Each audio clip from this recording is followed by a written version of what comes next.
எல்லோரும் நல்லா இருக்கீங்களா? சாப்பிட்டீங்களா? நம் மீது இறைவனின் சாந்தியும் சமாதானம் நிலவட்டமாக. நண்பர்கள் எப்படி இருக்கணும் அப்படின்னா, நம்ம தவறு செய்யும்போது அதை திருத்தக்கூடியவர்களாக இருக்கணுமே தவிர அதை ஊக்குவிப்பவர்களாக இருக்கக்கூடாது.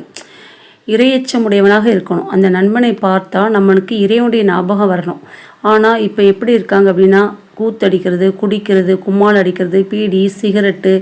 அந்த ஒரு நல்ல நண்பனாக இருந்தாலும் கூட அவனை இங்கே வாடா குடி, உன்னை குடிக்க வைக்கட்டுமா, உன்னை இது பார்க்குறியா, டேஸ்ட் பண்ணி பார்க்குறியா அப்படின்னு அந்த நல்லா இருக்க பிள்ளைங்களையும் இந்த பிள்ளைங்க கெடுக்கக்கூடியவர்களாக இருக்காங்க. அப்படி இருக்காமல் அந்த நண்பனை பார்க்கும்போது உங்களுக்கு நல்லது ஞாபகத்துக்கு வரணும், இறைவனுடைய ஞாபகம் வரணும். அப்படிப்பட்ட நண்பர்களாக இருக்கணும். உங்களுக்கு எந்த நண்பன் உங்களுக்கு முக்கியம் அப்படின்னா, இறையச்சமுடையவன் தான் உங்களுக்கு முக்கியம். நீங்கள் தவறு செய்யும்போது அது தட்டி கேட்பவனாகவும், நீங்கள் நல்லது செய்யும்போது உங்களை பாராட்டக்கூடியவனாகவும் இருக்கணுமே தவிர உங்களுடைய தவறுகளுக்கு தீனிப்படக்கூடிய நண்பர்களாக இருக்கக்கூடாது. அதே மாதிரி உங்கள் தவறுகளை அவங்க ஊக்குவிக்கக்கூடியவர்கள் இருக்கக்கூடாது. தவறிலிருந்து உங்களை பாதுகாக்கக்கூடியவர்களாகவும் நல்ல செயல்களை செய்கிறதுக்கு உங்களை தூண்டுபவர்களாகவும் இருக்கணும்.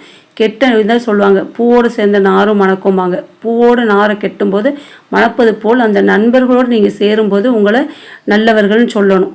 உங்கள் நண்பனை சொல்லி யார் என்று சொல்லுவேன்னு சொல்லுவாங்க. அது மாதிரி அப்படிப்பட்ட நண்பர்களை நம்ம வாழ்க்கையில் தவிர்த்து நல்ல நண்பர்களை தேர்ந்தெடுத்து நல்லதை பேணும்.